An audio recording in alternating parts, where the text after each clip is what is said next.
Bonjour à tous, moi c'est Guillaume et je te souhaite la bienvenue sur la chaîne Objectif Lune. On est le lundi 7 juillet et on se retrouve pour faire le point sur le marché crypto et analyser tes cryptos préférés. Aujourd'hui au programme, nous allons nous pencher sur le BTC, le tonne de Telegram et nous finirons par le PP. D'ailleurs, on commence la semaine sur les chapeaux de roue avec une annonce de notre ami Donald. Et je te parle pas ici du canard des dessins animés de notre enfance, mais bien du président des US, qui sur son réseau social a déclaré que les lettres tarifaires officielles des États-Unis allaient être envoyées ce lundi 7 juillet à midi heure US, soit 18h heure française. Ces courriers vont proposer des accords commerciaux à plusieurs pays, mais sans négociation possible. En gros, c'est voilà nos conditions, prenez-les ou préparez-vous à des hausses de tarifs dès le 1er août. Et pour les pays jugés trop proches des BRICS, Trump menace même d'ajouter 10% de taxes en plus. C'est une stratégie de pression très claire qui vise à former des accords rapides avant la fin de la trêve tarifaire ce 9 juillet. Donc c'est une annonce choc qui pourrait impacter sérieusement le commerce mondial et forcément le marché financier et la crypto dans la foulée. Maintenant qu'on a posé les bases, on peut aller voir ce que le marché a fait sur ces dernières 24 heures. On entame le début de semaine dans le vert avec BTC qui est en légère hausse de 0,76% et s'échange à 108 900 $. Le TH a quasiment 2% pour 2569 $. Le Sol également sur les 2,25% et s'échange à 151 $. Et un plus 3,10% sur le PP dont nous ferons l'analyse en fin de vidéo. Et pour ceux qui veulent passer à l'action ou simplement tester une autre plateforme, sache que chez Objectif Lune, on travaille avec Bitunix. En passant par le lien en description, tu profiteras de 10% de réduction à vie sur tes frais de trading. Et on enchaîne avec le graphique du BTC. Pour le moment, le graphique suit tranquillement son cours. Je vous avais proposé deux options semaine dernière, dont une que nous avions évincée vendredi. Je vous laisserai retourner sur les vidéos si des fois vous n'aviez pas suivi. Pour rappel, nous sommes en D1, ce qui veut dire que chaque bougie représente une journée de cotation. À l'heure actuelle, nous sommes toujours dans l'attente de la cassure du dernier plus haut RSI ici, qui validerait une continuation haussière. Tant que cela n'est pas acté, nous pouvons aller chercher un plus bas. D'ailleurs, nous allons passer en H4 pour avoir un petit peu plus de données. Donc en H4, nous pouvons voir que nous avons une divergence qui s'est mise en place entre le prix et le RSI. Donc divergence que l'on voit ici. À l'heure actuelle, nous sommes bloqués entre les 105 et les 110. Donc on est dans une forme de range à ce niveau-là, qu'on retrouve d'ailleurs sur le RSI avec le pivot haussier et le pivot baissier. Donc c'est notre zone de range. Et qu'avec les données actuelles, nous pourrions aller chercher un plus bas sur cette zone-là. Donc sur les 106 415 82 et les 104 386 20, avec une zone de best price sur les 105 522 52 et les 105 161 26. Tant que le marché n'a pas spécialement de direction, c'est la zone où nous pourrions aller. Si on venait casser le pivot par le haut, alors dans ce cas-là, on pourrait se projeter comme ceci. Donc sur les 112 673 99 et les 116 029 11, qui rentreraient légèrement en corrélation avec la zone que je vous avais donnée la semaine dernière. Hop, donc cette zone-là avec une zone de best price sur les 114 747 et les 114 150. Et ce qui nous permettrait de nous projeter sur plus long terme sur cette zone-là. Et dans ce cas-là, on irait chercher la zone des 117 707 et des 125 327 avec une zone de best price sur les 122 417 et les 121 061. Si on résume, on a une divergence, ce qui pourrait induire une baisse du prix sur la zone des 106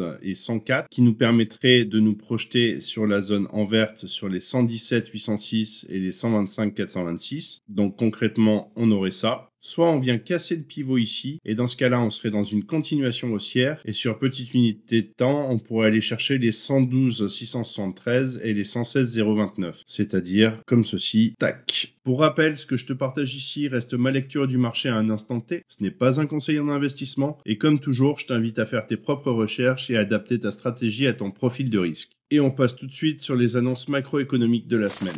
On a une semaine plutôt tranquille du côté des annonces macroéconomiques. On n'a que deux dates à retenir dans son agenda. Mercredi 9 juillet à 20h. Donc nous avons le FOMC Minute. C'est le compte-rendu de la Fed qui arrive. Pas de décision surprise, mais le ton du discours peut faire bouger le marché. Si ça parle d'inflation trop tenace ou de taux encore haut, ça peut chauffer un peu. Et jeudi 10 juillet à 14h30, on a les chiffres du chômage aux US. Donc on a les demandes initiales, le chômage continu et la moyenne sur 4 semaines. Rien de dramatique, mais ça reste du high impact, donc prudence au moment des annonces. Le marché peut réagir vite, surtout si les chiffres sont bien en dessous ou au-dessus des attentes. En résumé, pas de tempête à l'horizon, mais il faut rester quand même en alerte. Et on se retrouve sur le graphique du ton de Telegram. Pour le moment, on est toujours bloqué dans notre zone d'achat, zone que j'avais déjà donnée il y a quelques temps dans le groupe privé La Boussole Crypto Academy. D'ailleurs, si tu veux en savoir plus, je te laisserai regarder dans la description. Et si on regarde du côté du RSI, on a du mal à s'extirper par le haut. Pour ça, il faudrait qu'on vienne casser le dernier plus haut RSI et notre pivot pour que l'on puisse valider une reprise haussière. On va regarder tout de suite en H4 pour voir ce que ça donne. J'avais validé une zone d'OTP sur les 3,075 et les 3,277. On est venu taper juste en dessous. Donc c'est suite aux annonces de Ton qui proposait un visa de 10 ans pour les Émirats Arabes Unis pour un prix de 100 000 $ pour les personnes qui stackaient leur token. Donc on est venu légèrement en dessous. Et à l'heure actuelle, on pourrait revenir sur la zone de prix ici. Donc sur les 2,782 en première intention, les 2,753 et les 2,742 sur la zone de best price et les 2,717 sur la zone épuisette, avant de pouvoir repartir à la hausse. On fera bien évidemment attention à la cassure du pivot à la hausse ou à la baisse en fonction, et on ajustera les targets au fur et à mesure que les données arriveront. Avant d'enchaîner avec la suite, je te fais un rappel rapide mais important pour nous. Si tu aimes ce type de contenu et que ce n'est pas encore fait, je t'invite à liker, à t'abonner à la chaîne et à activer la cloche pour ne rien manquer de mes futures vidéos.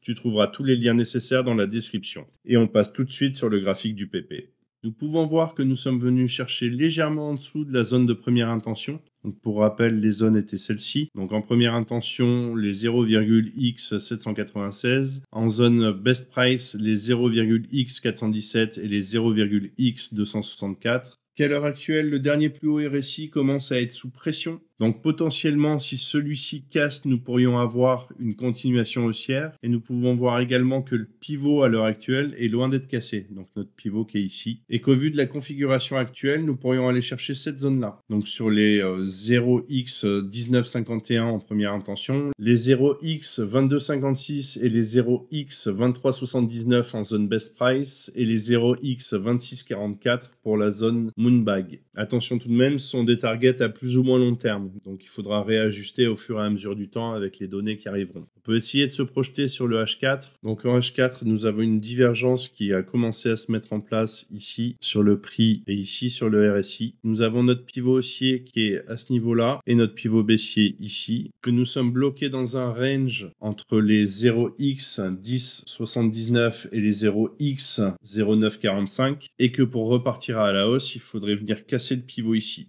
et que le RSI passe au-dessus du pivot comme ceci. Pour le moment, il est tout à fait possible d'aller chercher un dernier plus bas, donc sur cette zone-là, qui serait en corrélation avec le retracement de Fibo ici sur cette zone. Donc on pourrait aller chercher la zone des 0x 936 en première intention et des 0,x 888 avec une zone de best price sur les 0x 911 et les 0x 901 avec une zone de corrélation donc du retracement de l'ensemble du mouvement haussier initié depuis le 22 juin.